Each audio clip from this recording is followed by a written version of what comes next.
you. Thank you. It's a real pleasure to be here. A real pleasure to be here. And I really appreciated the backdrop that they created, Mars and Venus. And my first reaction, honestly, was, is Venus that much bigger than Mars? And that's what we'll talk about tonight, which is how men and women, in many ways, show up differently. And certainly, those are the most difficult times in a relationship, the most frustrating times, when we don't understand what's going on. We don't understand how to make it better. There are those moments when we love someone very dear. We care about them with all our heart, and no matter what we say or what we do, it seems to just make it worse. And I've heard from so many people, once they began to understand, well, the reason it's not working at those moments is that you're approaching your partner in the wrong way. You're approaching them as if they're like you. And as soon as you realize, women, that men aren't like you, they're from Mars. Men are from Mars, women are from Venus. And when you have that awareness at those moments when it's most frustrating, then you can come back and say, okay, maybe my approach is not the approach that works. Here's a very basic example on Mars. What all the Martians do at the end of a day, and this is their ritual they do, is they come home and they forget about the day. They've been working all day, solving problems all day, sometimes successfully, sometimes unsuccessfully, but they have a ritual in case there's any stress buildup, a way to release the stress. And the way they do it is they go to their cave. They all have a cave, and women don't understand this, because on the cave it says, do not enter or be burned by dragon. And women don't have caves like that. When women come home, or Venusians, people on Venus, when they come home from work, they don't go into their cave. What they want to do is come home and find someone they love and care about and share, talk, use those jaws, okay? And women today, more than women in history, need to do it more, because during the workday, they many times have to put on sort of a male Martian work suit, and they can't talk as much as they want. They can't talk about their relationships and their children and ask lots of questions. That's not efficient. But women for thousands of years have been doing this, and suddenly, in the last 40 years, they're in the workforce more. They don't get a chance to do that. So women, more than ever in history, need to come home and do this talking thing. Talk, talk, talk, talk, talk. I remember read in one newspaper article they did a study. Men talk on average about 2,000 words a day. Women talk on average 6,000 words a day. So a man and woman comes home from work, he spent all his words. She's got 4,000 left. What's she to do? She's desperate for conversation. She feels like something's missing if we don't have conversation. And she wants to talk. And talking is something which is, to a woman, incredibly useful. To men, sometimes the most useful thing is to do something which is not useful. Okay? Now, I'll rephrase that here, women, so you can understand this. For a man, he's been doing useful things all day long, all day long, all day long, focusing, achieving his goals. When he comes home, he wants to forget that. His way of forgetting that is to do something that's a waste of time, like watch TV. Now, so many guys will be sitting there with his channel changer. He's got to be busy doing something. So he's flicking through those channels. He's doing the ancient ritual on the hunt. Checking out the horizon, always checking out. Where's the animal going to come from? Where am I going to make my kill? Checking those channels. There he is. And it's sort of instinctual inside of us. We find a rock to sit on. So to a man, his favorite place is that couch. I know there are times, and of course Venusian, it's the whole home. So times Bonnie and I will come home from a trip or something, and our kids will be there. And sometimes they leave the house in a big mess. And she'll come in, and the first thing she'll say is, look at this house, it's a mess. I look around and have no idea what she's talking about. Because as a Martian who's been hunting for millions of years as my major thing, I look in the house, I'm focused on my goal. I look in the house, and what do I see? The couch. Then I zoom in, the remote control. Looks fine to me, honey, what's the problem? They've done studies in women's eyes that women see actually more in the room. They actually have extra things in their eyes that allow them to take in the whole thing. They do, really. Their brains are different.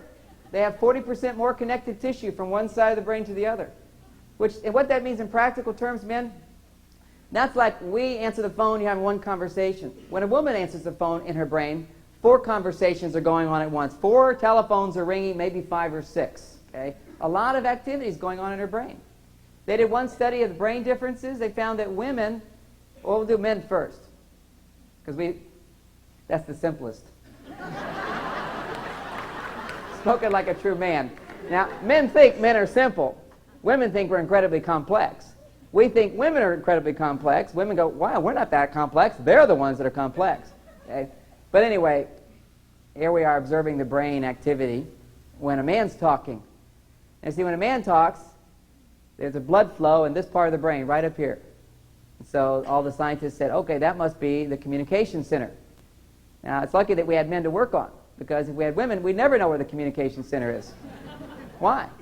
Because when a woman talks, there's blood flow over here, but there's blood flow over here, back here, everywhere in the brain there's blood flow. No wonder she's got 6,000 words a day, and a guy's just got 2.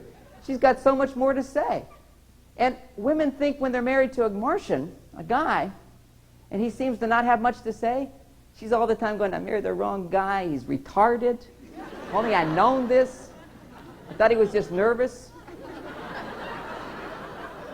Or some women would say to me, they say, you know, when I met him, I thought he was so deep. Because he'd sit there and say nothing, stare off into the distance. And she really didn't have a clue that his mind was just blank. See, we do that as men. Every man knows that. We just sit there and go blank. That's why we like TV, just go blank. Okay? Sometimes I remember I used to get the magazine. I'd go home and want to just sit down. And that's like being in the cave. Let your mind go blank. No responsibilities. Don't have to do anything useful. Okay? So there I am going blank. But what I find is being married is that whenever my wife caught me going blank, she said, let's have a conversation. You know, let's get busy. Let's make good use of this guy right now. So a lot of men secretly have this strategy that I have, which is we'll pick up a magazine and pretend to read it. Just so you leave us alone for a while. Because a woman sees you sitting there doing nothing, she goes, oh, he must want to talk, and he's afraid of intimacy. I'll go and ask him what he's feeling. What's going on? How's your day? Because that's the loving thing to do on Venus. See, on Venus, when a woman comes home, she waits for her friend, or she sees her friend, and she goes and initiates conversation. That's the most loving thing you can do on Venus, is initiate conversation. If you really care about somebody, you go, oh, how was your day? And they might give a Martian answer, too. They might say, fine. Now, when a Martian says, you say, how was your day to a Martian, and he says, fine, what does he mean? I don't want to talk about it. What does a woman mean? If you say, how was your day? She says, fine. What she means is, and if you really love me, you ask me more questions. Isn't that right? Isn't that right? That's like saying, okay, let's see if you really care. Show some interest. Ask some questions. If you love me, you'll want more details. Okay? It's a Venusian thing. Whereas a man sitting in his cave, recuperating from the day, doing nothing, blanked out, reading a magazine, watching the news, watching TV, watching his favorite football game, whatever he's doing, he's relaxing from the day. That's how he relaxes. Okay? She thinks he's just wasting time. Then, to cap it off, she thinks he has problems. Now, some days he does have problems. He's stressed out. He hasn't solved it. He comes home stressed out. That means he wants to go in his cave even more. So he completely withdraws from the relationship for a while, just into himself. And she senses there's some feeling inside. I feel it. I feel it. I do feel it. I didn't know whether they were talking to me or not. But they said, they're going, stop, stop, stop. I go, what is this? Okay. I feel it. Okay, back to my point. Okay. Here she is. She senses there's stress, and he doesn't want to talk about it. Well, that's a big fearful thing for a woman, because on Venus, if they have something to talk about, they're going to talk about it. And if they're not going to talk about it, the only time they withhold is if what they say means they're pretty much angry at you, or it might hurt you, or it might upset you, or she doesn't feel safe talking to you. So basically, when a woman doesn't want to talk, there are reasons why she doesn't want to talk that need to be attended to. Okay, now when my wife doesn't want to talk, I go, uh-oh. If I want sex, let's get her talking. Okay. If I want her to be happy, let's get her talking. But if a guy's not talking, what I suggest to women, that's a warning. Just leave him alone for a while. But women don't understand that. They think, oh, he's going to feel left out if I don't ask him questions. Women have told me they feel so relieved understanding about the cave because they feel an obligation. It's like their duty and their job to get into that cave and pull him out and get him talking, particularly if he's upset about something or stressed. Out of compassion, she goes up to him and says, "What's wrong, honey?" And what does he say, women? Nothing. Now, if she's from the West Coast, her first reaction is, "Oh, my husband's in denial. He needs therapy."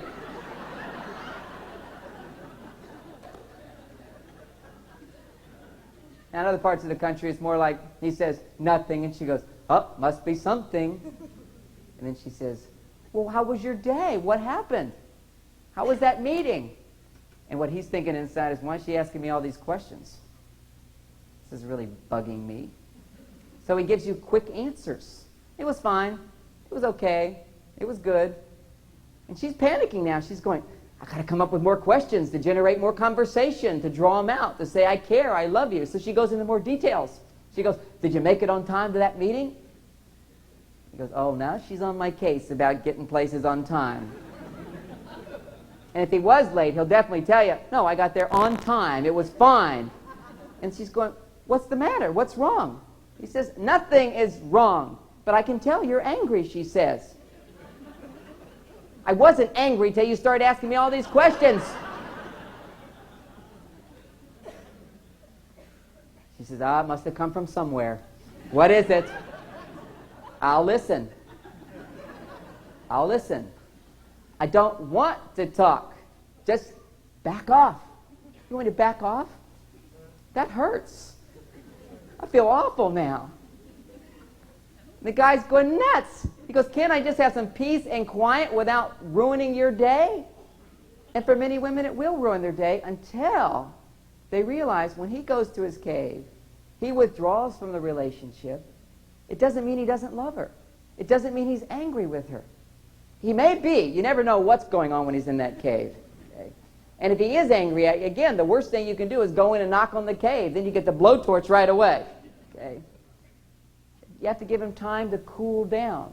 But women don't understand that as well, because for them, if you can, and men don't understand this about women, if a woman's in a bad mood, the secret to helping her get in a good mood is getting her to talk. If you can get her to talk, the more she talks about what she's feeling, the more her feelings will change. And men don't understand that, because it's very different for men. If a man is angry and upset, and he talks, he doesn't feel better right away, unless you agree with him.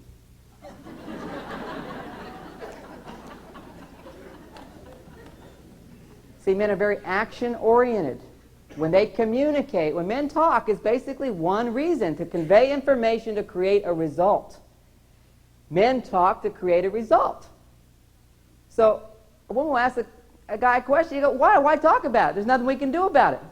Hey, it happened yesterday, there's nothing I can do now. Or hey, that's not happening until tomorrow, so why talk about it now? Okay? There's nothing to do about it, why talk about it? Well, for women, the reason they talk about it is not necessarily to change you, to change the situation. Women talk to change their attitude. See, when a woman is in a negative place, she's stressed, she's overwhelmed, she might be feeling resentful, she might be feeling rejected, she might be feeling unloved, disappointed, frustrated, unsupported, ignored. Okay? When she's feeling any of those feelings, how does she feel better? How does she transform that attitude? Something women have been doing for 1,000,000 years. They talk. Talk therapy. Women talk. After a while, they start feeling better. This is a miracle. Men don't understand it. Men don't believe it, and we never experience it. You know why? Because when she starts talking, what we do is something different from what women do. Women will listen. What men will do is interrupt and offer solutions. And we think we're helping. Now think about it. All day long, we're at work, people come in, have problems, we give them solutions, they pay us more. I got the idea for that. I got the solution for that. Hey, say no more. I know just what you need. They go, you do? Yep, I know just what it is. And then you do it. They're happy. It's Mr. Fix-It. Solve the problem. Get the job done. This is what makes us money. This is what makes us successful. This is what makes us feel good. Now I come home, my wife starts talking about things that are bothering her. I love her. I care about her. I care about her more her than anybody else. So what am I going to do when my wife's talking about all these problems? I'm going to offer her solutions. I'm going to use all my skills and get right in there. Save her time. I don't need the details, honey. We'll get right on it.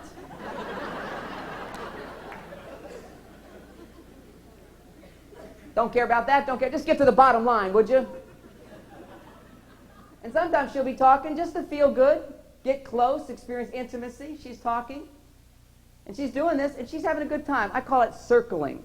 She kind of talks about this, and this, and this, and this. And to a man, it's circling because, see, when men talk, it always gets to a point. It's like he always knows the target in sight. If a man knows where you're going, he can relax and listen. But when a woman talks, she starts to circle. Here, here, here, here. So he doesn't know when you're going to get to the point. He doesn't know how long this journey is going to take. And so what does he do when you don't know how long something's going to take? Well, let's take another example in a situation where we can all relate to, where you don't know how long it's going to take. You're sitting at the doctor's office. You sit down, and you know it's going to be this long wait. So what do? You pick up a magazine. You just cuddle up and start reading. Well, this is what men will do sometimes. A woman will start circling. As soon as she starts to circle, his mind starts moving instinctively. Where's a magazine to read? He'll start to pick it up. Now let's do a survey right now in this audience. Think about this for a moment, women. I'm going to ask you a question. Think back in your experience with men in the past. To a time when you were talking, maybe you were circling, sharing about your day, and this guy looked away and actually started to read something. Okay. How many women can relate to that? But look at this, guys. This is amazing. Now, guys always have the reaction that I first had when my wife accused me of this. I said, I do not. And she said, I wouldn't expect you to notice because I just walk away after that. So she had to start pointing it out to me when I would do it. Now, I kept doing it, too. That was the interesting thing. She'd point it out, and I'd listen for about 2 minutes, and I'd go back. It was like some kind of habit. Bad habit, okay? And her reaction to it was awful. I mean, she really felt hurt. She felt rejected, like she wasn't important. Now, since then, I have changed that habit, okay? But just to defend the man on his other side so the woman understands, it's not that I'm sitting there going, I don't want to listen to what she has to say. And the essence of what I'm saying is, I don't want to listen to the details of what she has to say. When she gets to the point, I'll listen. And that's what men will say sometimes. And this is the worst thing we could ever say. But we do it again and again and again. And we'll do it on Mars with another buddy. It doesn't offend him. We can't understand why women get so upset about it. We don't know why they're upset. But my wife will be talking, or a woman will be talking, and a man will listen. And he can listen about 2 minutes. He's figuring out, okay, this is where she's going. I know it. He says, okay, I got it. You can't get it by now. I haven't even gotten to it. See, this is a very unique thing about women that most men don't experience, is that women can want to talk even when they don't know what they want to say. Through talking about what they're feeling and what's going on, they just sort of start out on their journey, and after a little while, they discover what they want to say. They say, that's what I wanted to say. And the guy goes, then why didn't you say it an hour ago? And they're just different communication things. See, for her to get to her point, she's got to go on a whole journey around the brain. I mean, it's a whole process for her. Whereas for men, it's a different way they use their brain. We communicate to solve problems. We communicate to achieve goals. We communicate to create an effect. Women can communicate for that reason as well. But women also communicate for a variety of other reasons other than to convey information or solve a problem. Women talk sometimes to discover what the problem is. Now, this is an amazing phenomenon. A woman will talk about 15 things which may be problems, but she's not sure yet. So she just tries them out. Now, I mean, you've been shopping with a woman. You've seen that phenomena. Women can try on 6 different outfits, buy nothing, and walk home and be happy. Guy thinks this is an enormous waste of time. Right. We go shopping, it's like a hunt. Enter the supermarket. Oh, not the supermarket, excuse me. I'm learning about the supermarket now, but into the clothes store. You go into the clothes store. You want to get right to that store. You know just what you want. You find those pants you're shopping for. I generally shop for one item at a time. Okay, that's the goal. Occasionally the whole suit now, but generally I want pants. So I go in and I buy pants. And the faster I can kill those pants and bring them home, I'm happy. Okay. I went shopping with my wife one time, which amazed me. She loves to go shopping with me. I realized later it was some secret Venusian pact. She goes shopping with me. I'm supposed to go shopping with her. Okay? Her endurance blows my mind. She can keep going on and on and on. She can shop for me, the kids, her friends, herself, everybody, all at once, and change her mind right midstream. We were just 2 days ago going shopping, and she very forgivingly and compassionately knows I can handle about 30 minutes on my feet. Okay? So we went into one store, and they had chairs right out in the front. Okay? I went, now this is a good store. I plopped myself down and started reading. Okay? Now, it was an amazing experience. I'm sitting there reading this magazine. My wife put on the first outfit she picked. And she had to walk all the way from the back of the store all the way to the front of the store. And I looked back to see her walking front, and I said, honey, you look fabulous. You look beautiful. I love it. I love it. Now, a secret motive is, let's buy it and get out of here. Okay? But it was also vacation. It really hadn't reached my 30-minute limit. So truly, I was seeing my wife so beautiful and radiant. And there she was. I said, you look beautiful. And she went, I like it, I like it. And I didn't know if it was the dress or the compliment, okay? But she liked it. But what was amazing is the two women, one was the manager and the other one was helping her running the front cash register. They both immediately turned right at me and went, that was a really nice thing to say. Men never say that. I went, really? What did they say? They said, oh, they say things like, looks okay, looks good, buy it. If you like it, let's get it. Now, if he's going to say that, why is she going to walk all that this distance and even show you? Why is she even bringing you on this journey? She wants you to enjoy her, to see her, and to reassure her that this is a beautiful outfit for her. And I was talking with these ladies in the store, and I was complimenting them after we were talking about this on the chairs, saying, these chairs are a good thing. I like them here. And they said, it is amazing. It was a woman that owned the store, but her husband came in one day, and the chairs were back in the dressing room area where all the mirrors were. And he said, why are these chairs back here? The men aren't going to see them. Put them up in the front of the store. It will draw the men in. And they said the sales went incredibly up as soon as they moved those chairs. Subliminally, a guy's walking along, he sees a chair. Let's go in there, honey. And then magazines to read. I mean, this was a great place to go. But it gives us real important insight into men and women, just looking at the shopping difference. Women rejuvenate themselves by being relaxed and moving from here and going to here and going to here in a relaxed way, not in a pressured way. Men, actually, they get really focused and they feel really good. Okay, that's what a man needs to feel good, is to focus. Okay, the more focused he is. That's why a guy can sit on one of those computer terminals now. That's one of my new cave areas. I get on my computer terminal, and I got all these programs that I bought. I'm an author. Main thing I use in the computer is Microsoft Word. That's it. Okay? Word processor. I got this fancy computer with all these gadgets and everything that works with it. And maybe 50 different programs that I've spent hours and hours learning to use that I've never used for any productive purpose. I'm like, look at this, honey. Look what I can do. And look what I can do here. And she goes, are you becoming an artist with this art program? I went, well, can't you see what I can do? It's like a power thing. But more than that, it's a focus. That, you know, if I lose that day, it doesn't matter. See, it's a time which I focus on something that I enjoy doing. It's problems I can solve that really mean nothing to me. Okay?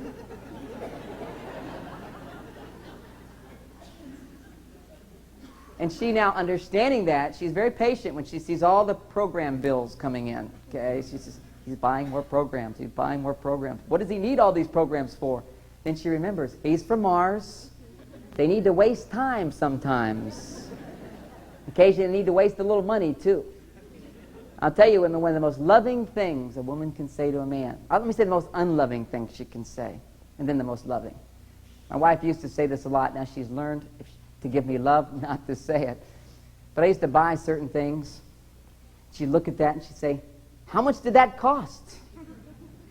I'd say, oh, I got a great deal. She said, really? Yeah.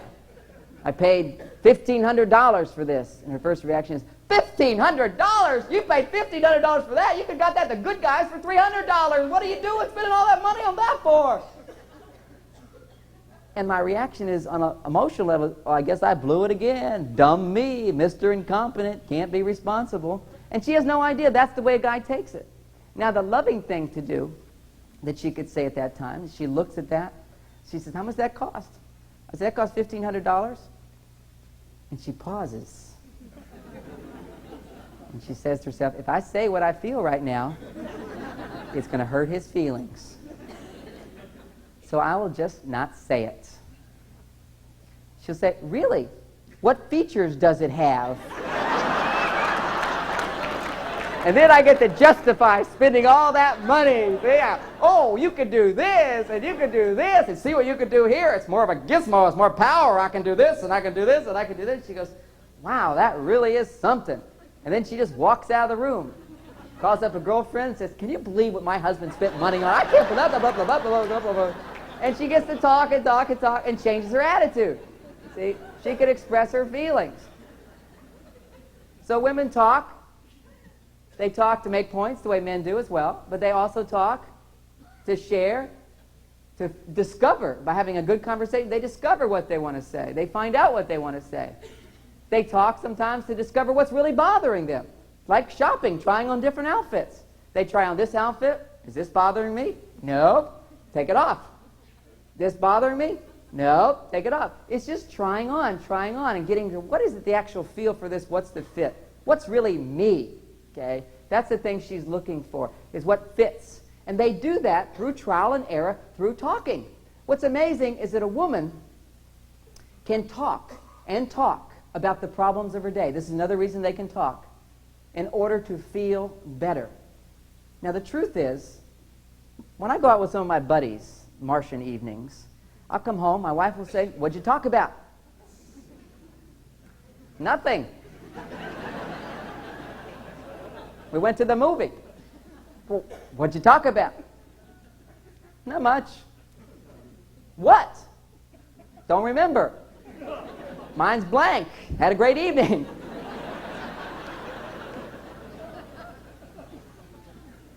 Unfortunately, if she doesn't understand I'm from Mars, an alien being, she's going to think, he's not telling me something.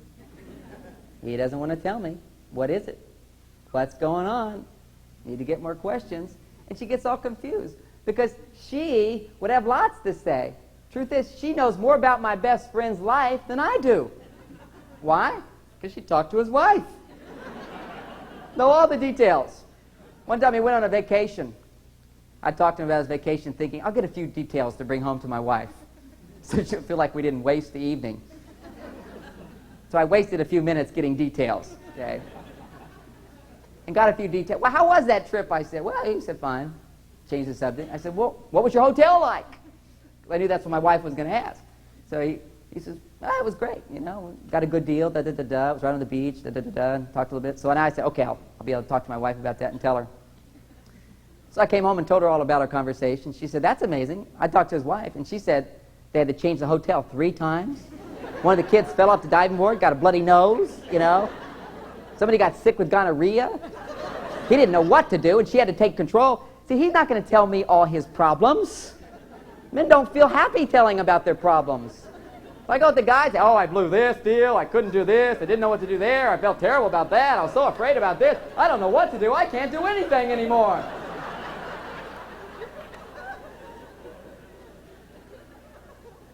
All the guys are going to start looking at him like, let's not tell him next time we're going out, okay?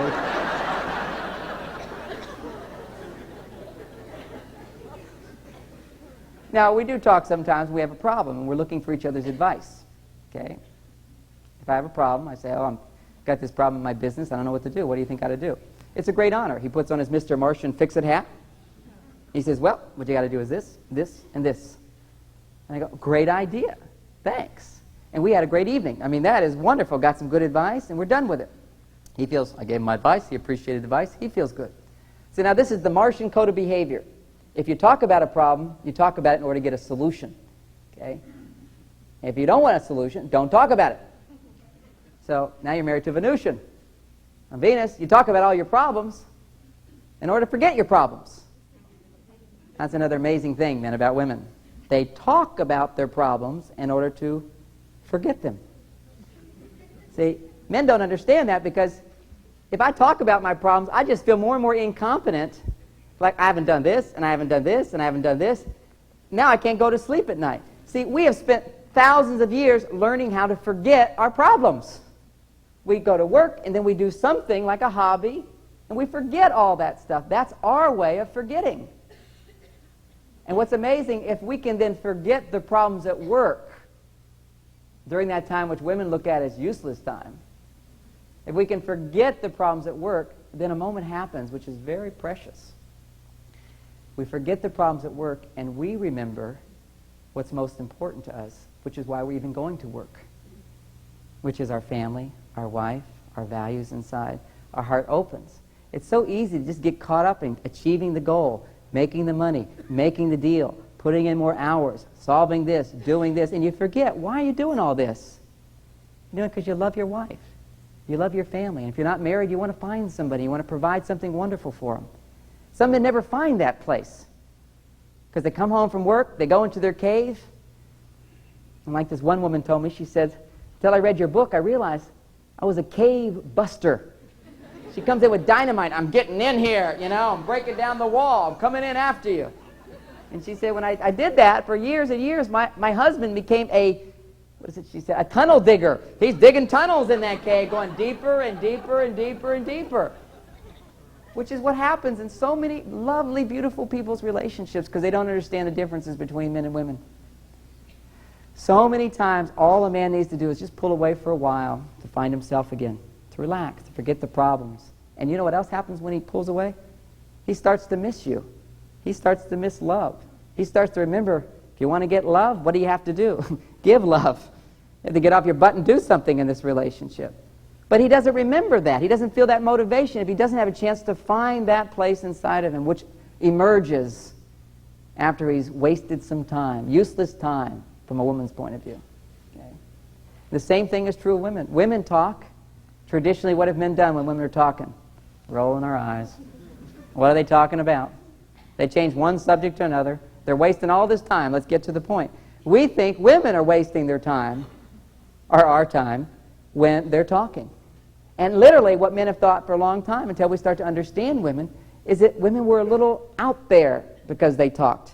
So women learned not to really let their Venusian side out around a Martian, because we just didn't understand it. I lived in LA at the time, and they have these Good Earth restaurants with circular tables. That's where all the Venusians congregate. It's circular tables. Now I understand why. Then it was such a lucky guess. But Good Earth, Mother Earth, it was definitely a place for the women to congregate, Venusians. They sit in a circle so they can all see each other when they talk. Okay? Eye contact is really big on Venus. Okay? You look at each other. They've done so many studies on guys when they're talking. When a guy's having kind of a friendly conversation, a relationship kind of, just be hanging out with the guys, we rarely look at each other. We look over there, we look over there. I could be talking to him right now, he's looking off at that Venus, looking at Mars, wondering, well, where would I want to be, okay? But he's listening to me as well, but he's kind of relaxing, wandering around, okay? If he's in his work mode, he's focused. He'll look you right in the eyes. But in just relationship mode, he looks all around. Women, however, work mode, they look right at you. Relationship mode, they look right at you, okay? So there they are, these Venusians sitting in a circle. Must have been 10 or 12. It was the most frustrating lunch I'd ever had. I was sitting in a booth next to them, having tea and listening in. I thought this would be a great control group, listening to women talk when they thought no man was listening. Okay? And the way they talked was truly different. Okay? What they did is they took polite turns and talked about random things that were upsetting them. This bugged them, this bothered them. And then the next person would talk. This bugged her, this bothered her. And then somebody over here. It wasn't always circular like that. Another one popped up over here. Oh, yes, and my husband did that the other day, and da-da-da-da-da. And somebody says, yes, and I went to Disneyland as well, and it's a whole other subject. It's just like run-on fluid flow, No logical, structured, linear progression towards a goal. No point they were making. Just sharing, just talking, and lots of details. And see, to an uninitiated man, when he hears lots of details, he assumes that each one of those details must be relevant to the point they're about to make. So he is straining his brain, trying to logically connect all these things together that nobody intends to be logically connected together. It's just sharing. I wasn't even married to these women and I was frustrated and hated them, okay? It was just... None of them ever stopped and said, well, what are you going to do about that? There was no sense of, well, I made this mistake, I'll handle it this way, or this is what you got to do. It's just like sharing and talking, and I'm feeling worse and worse and worse. And I looked over at these women. When they got up and left, they were all so happy. They're like the most unhappy group of people I could ever imagine existed in the world. You see, when women really let go and talk about their feelings, they talk about problems sometimes that have no solutions. Remember, a man wants to solve the problem. Now, Bonnie and I live in a beautiful home, place that we selected together, and she loved it very much. And I figured, okay, we get a nice home, she'll be happy, then she won't complain about the home. That'll be one thing I won't have to listen to, okay? And she'll be a happier woman. Well, one of the beautiful features of our home is that we had deer running wild through the forest, and that's the positive side. The negative side of it is we can't grow flowers or garden. She loves the garden. So she has a garden, a few minutes drive away in a public area, there's a garden area. So she grows her vegetables and her flowers there. And she loves it.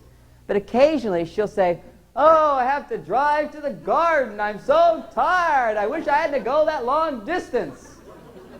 I'm going inside, but you picked this house. You knew that's what was going to happen. How can you say this? Or here's another example of talking about problems with no solutions. Or I think, what do you want to move? What is it? She goes, no, I just want to talk about it. That's all. Can't I just talk about my feelings without you always having to fix it or solve it or change it? So I go, okay, let me try that. Now, be honest, I didn't just say, okay, let me try that. What I did is I got upset, zipped it up, went to my cave, and pouted, okay? But she learned something which is so critical to the success of our relationship. When I go to my cave, she doesn't panic. She has learned that that's the most important thing I could do if I'm upset at her or anything else. Leave him alone for a while. Ignore him. And that's hard for a woman, to ignore a man when he's in a bad mood. Why? Well, one reason, they got all these extra things in their eyes and they see everything, okay? They can't ignore anything. But they also feel. They can't just easily ignore. Men can just... See, we have this less connective tissue between the left and the right sides of the brain. We can just cut off from our feelings in an instant. Just like that. Boom, gone. And it is so relaxing, women. That's what we do. We're like that blank state. We just cut off from those feelings. Ah, freedom from feelings, okay? Not upset about anything, as long as we don't talk, okay? Blank mind. Okay? Whereas women can't do that. They're always busy in their brain. They can't run away from their feelings. They're always there. And not only are they always there because they have more connective tissue, men have the emotions on the right side of the brain, thinking on the left side of the brain. So we go over to the left side of the brain to think. That gets us out of our emotions. Let's say I'm angry. If I want to cool down, calm off, be loving, what do? Think about it. Go over the left side of the brain. Let's say I'm sad and unhappy, disappointed, bummed out. What do? Think about it. Maybe all I can do is think about what bummed me out. So what do? Think about something else. How do I get this stupid, useless program to work? Okay? Think about the scores of my favorite teams. Think about the news. Now, the news helps me out, too. I've analyzed why the news makes me feel good. Okay? It's one of the things a man wants to feel. When a man feels good, he feels competent. He feels successful.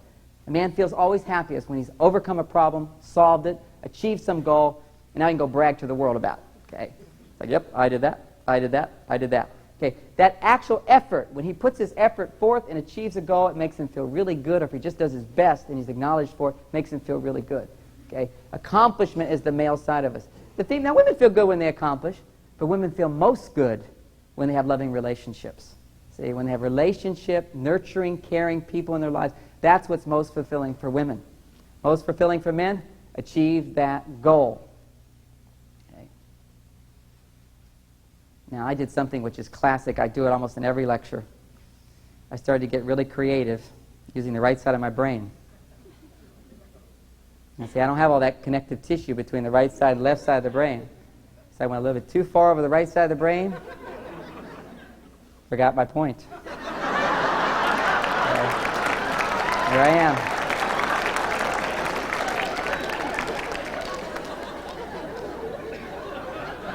I covered too many subjects. And that happens to us men. We do our best, so most sincere. Okay, I'm going to be a good listener. I'm going to listen to her. Okay, this could be 15 minutes. You're reminding yourself. Just buckle in, hang in there for a while, make yourself comfortable, look in her direction, zip up, don't say anything, nod your head, make Venusian noises. Uh-huh. Uh-huh. Oh, really? Then what? What did you say? Okay. Oh, that's terrible. That's awful. You paid that much? Really? Oh. The whole time she's going, oh, he listens, he cares, he loves me so much. Okay. But as soon as she starts circling around, he's in there like trying to stay on, going from one to the other to the other. Generally, after 3 subjects are covered that aren't logically linked together, or 3 subjects that he doesn't have solutions for because they don't have solutions, any of those things, what happens, he gets way over to the right side of his brain, okay, he just goes blank. He goes, uh-oh, this is a very vulnerable moment. I don't know what she's talking about. I can't remember what she's talking about. But I know in 10 seconds she's going to know it. Just sort of this blank stare in my eyes. She's going to look at me and go, you're not listening to me.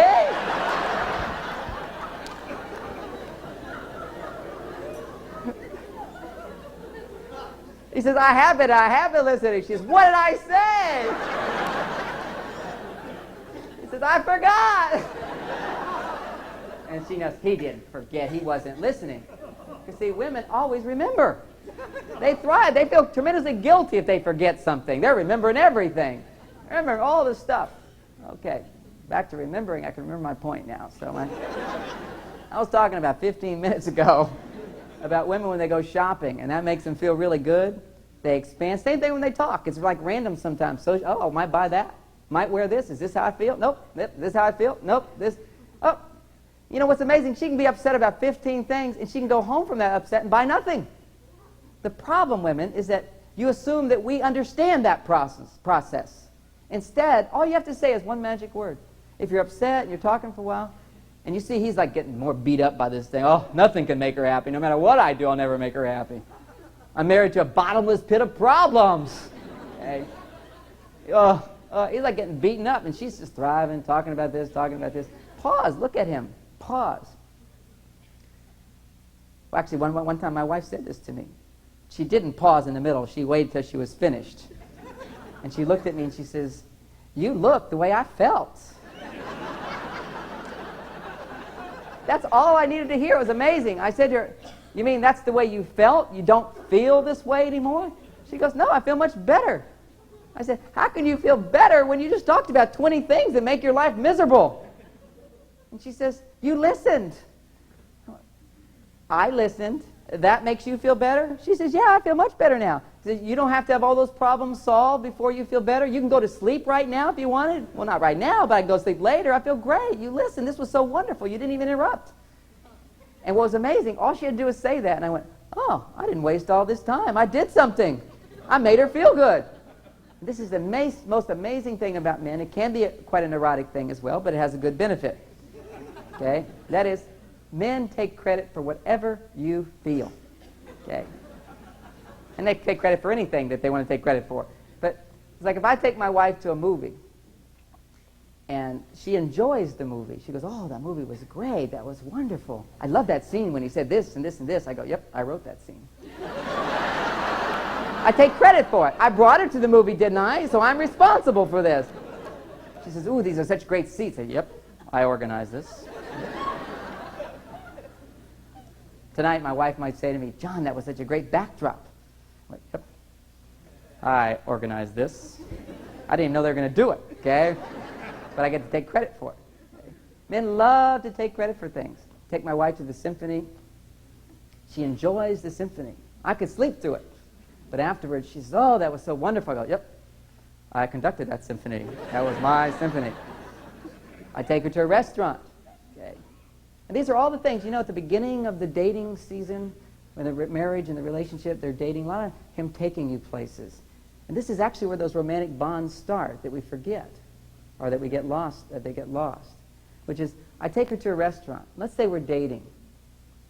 And I'm not Mr. Suave and Debonair yet. It might take 20 years before I get there. But I got to the restaurant. We're there. I didn't call to make reservations. So we're waiting 30 minutes in line. They got the chairs there for all the guys that didn't make the reservations. Okay? So we're sitting there, and people are passing by, getting their seats, and we're waiting for our table.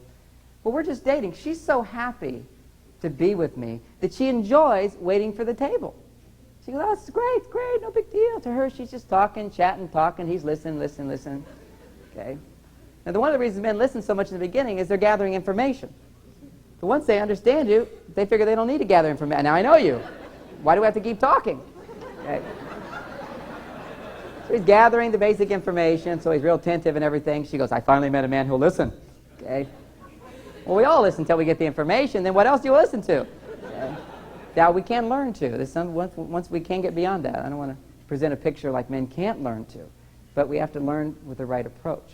You can't look at a guy and go, you don't love me, you don't listen to me, why aren't you interested in what I have to say? Well, the answer to that is he's from Mars. Of course he's not. Okay? My wife can talk sometimes. I go, oh, not more details. Not more details. It's painful sometimes to listen to that stuff. Now she's so loving. She sees me kind of like going over, bending down. And she looks at me and she says magic words like this one. She goes, oh, you don't have to solve any of this. I'm going to feel better in a few minutes. I go, oh, that's right. She's Venusian. She's going to feel better. She's going to appreciate me for being this great listener. Okay? It took me a long time to get that if you just listen, women appreciate you for it. Because imagine, I'm a fireman. Okay, good Martian job. Go rescue people, solve problems. Somebody calls, we got a fire. Well, tell me about it. It's blazing. My children have died. Well, how do you feel about that?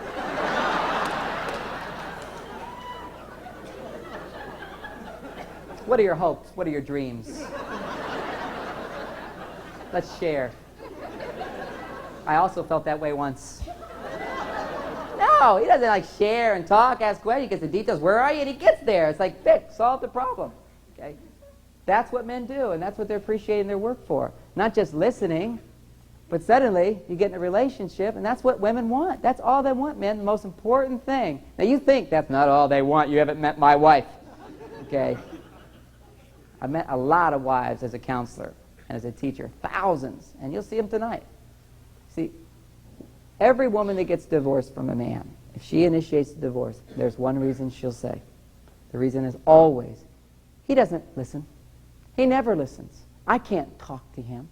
That's always the message. Now, rarely, as a matter of fact, never have I had a man come into counseling and complain, my wife won't listen to me.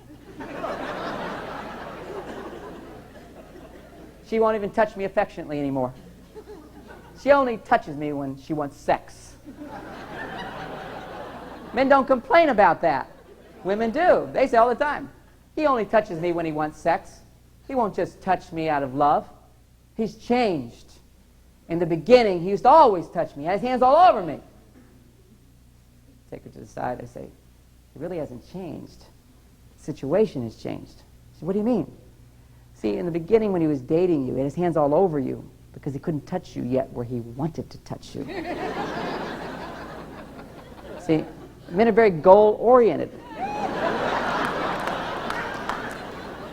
I mean, once you can get to the goal, why waste time touching all this stuff? Now that we've gotten there, let's just do that. And what he doesn't understand is that when women are starting a relationship, they're shopping to see what they want, what's going to work for them. This guy, does he know the right stuff? Can he make me happy? And all the things that men do in dating make her happy. But he's doing it for the wrong reasons. She doesn't know he's doing it because he can't get anything else. Then she gets married and she has all this resentment instead of understanding men are different. One study, a book called Brain Sex, all this physiological stuff, they did show that women's sensitivity on their skin all over their body was 10 times greater than a man's. Okay? Of course, they got more fibers, they got more connective stuff going on. You touch a woman, she starts to purr, it's her whole body, brings her back to herself. The only way I can compare it, men, is that we have one part of our body that is that sensitive. And you certainly like that touched. Men do come in and say, she never touches that. Okay, I can understand it. But quite honestly, here I'm this open therapist, you know, for years women would come in until I understood the differences. Women would come in and they'd say, Dr. Gray, my husband never touches me unless he wants sex. And inside I go, what's wrong with that?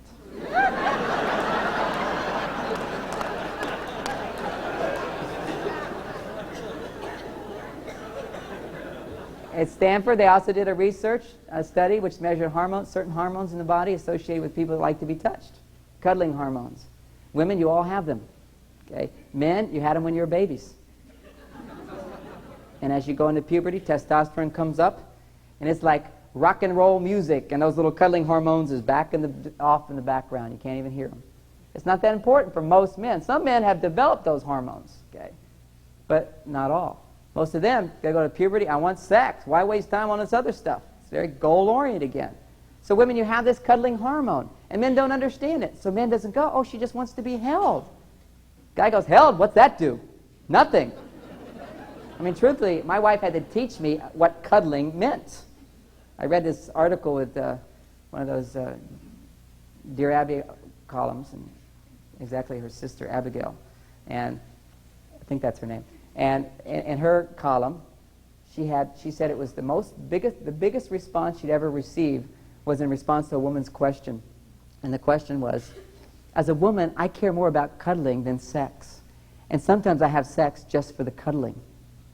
Now that example really threatens men. What? She doesn't want sex? What is this? Okay. Well, anyway, she put the question out, and the person doing the interview said she got more write-ins on that response. All these women writing, yes, we want cuddling, we want cuddling, we want touch, we want touch. I'm sure that inspired them to do the study on the cuddling hormone. Women want it. Men weren't writing in saying, yes, I want cuddling, I want cuddling. Men were rather upset about it.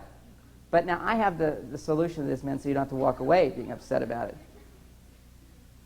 All you have to do is give a woman enough touch, and then she wants sex, okay? But if given the choice, if she's not getting the touch, then she doesn't want the sex. She wants the touch.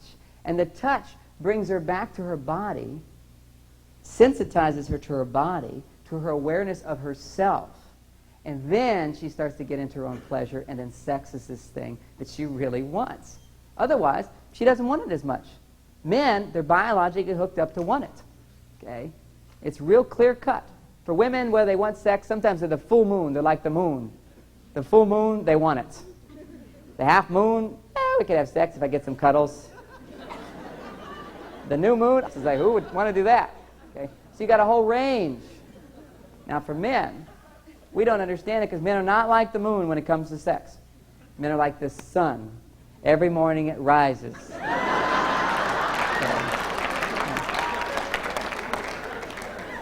It's a definite yes, okay? It's just like a wire. Sex, yep, it's ready up, going. Or it's not, then we don't want to talk about it, okay? We go to sleep, okay? Up or down, okay? One switch, up, down. For women, it could be a whole variety of things. One of my favorite concepts in understanding my wife is, and understanding women, is women are like waves. The wave goes up, the wave comes down. But when the wave hits bottom, what happens? It only has one place to go. It goes right back up. You can't stay down if you're in touch with your feelings, particularly if you're a woman. They go down, they go up. And they go up for no reason at all. They've reached, sometimes they go down for no reason at all. Heaven forbid I tell my wife that when she was down, okay? But there's a feeling goes down, then she goes up. Now, this is important for men to understand, because when a woman's on her way up, her ability to love is incredible. It's fabulous. She appreciates him. He does little things. He takes you to a crummy movie. She says it was a nice sunset. You forget to bring home the milk. She nicely says, oh, would you pick it up tomorrow? He goes, oh, didn't get punished. How great, you know. Okay. She's fluid, she's graceful, she's not cranky, she's giving of herself. She's forgotten all the problems in the relationship. She's focusing on the good. And that's as her wave rises and rises and rises. But at a certain point, always, men, you cannot change this. This is inevitable. You cannot find a woman where this is not going to happen. She'll feel loving and loving and loving, and she'll say things to you like, my life is perfect. It's so wonderful. I can't imagine anything going wrong. It's so great. And then the next day, I can't believe it. Everything was so wonderful. Now it's awful. And sometimes she won't even say, I can't believe it was so wonderful. She'll say things like, we never spend time together. You never listen to me. You always forget things. You're always rushing. This house is always a mess. No one helps me. That moment, a guy's going nuts. He says, wait a second, hold it. Nothing's always. What do you mean we never talk? We're talking now. I knew it. I can't talk to you. He says. What do you mean this house is always a mess? It was clean 3 weeks ago. It was clean. It was not. You came down and made a big mess, and I was in an argument. See, what men, we need to understand is when women need emotional support, they give us signals.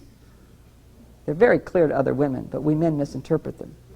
The signals are words like always and never, no one and everyone. Expanded words, okay? As soon as those words are expanded, we used to get in so many arguments and fights. Now we don't at all. Now I go, oh, we're having an emotional conversation here. I know what my job description is. Say nothing. Empathize. Occasionally touch. I'm there for you. Look at her. Eye contact. These are the things that we need to do, but we don't know to do it. Nobody ever taught us how to do it. What we do when we hear nobody helps me, we explain to her why she's overreacting. We explain to her why it's not never, it's not always. Bonnie would say sometimes, we're always rushing. I'd say, last Thursday we weren't rushing. What do you mean? And instead of her going, oh, that's right, I made a mistake, I said always. Certainly it's not always. She doesn't have that response. She'd go, yeah, but on Wednesday we were rushing, and on Thursday we were rushing, and she doesn't get my point at all. She just ups the ante herself. And it's a big conversation. And the guy, of course, is resisting because he takes it literally. He thinks when she goes to bed that night, she's going to be remembering all the times that we rushed and forgetting all the times that we didn't rush. But if a woman can say, we're always rushing, no one helps me, I never get the support I need, everybody thinks about themselves. She says all that, and if she doesn't have somebody argue with her about it, then she relaxes, centers herself, and she goes, well, I guess he cares about me. I guess there is some support in my life. Hey, he didn't even rush me through that conversation. We're not always rushing. And we didn't rush the other day. Gosh, I have such a wonderful life. I'm so lucky to have this guy. And then if you're lucky, she might go into, he's always wonderful. Thank you very much.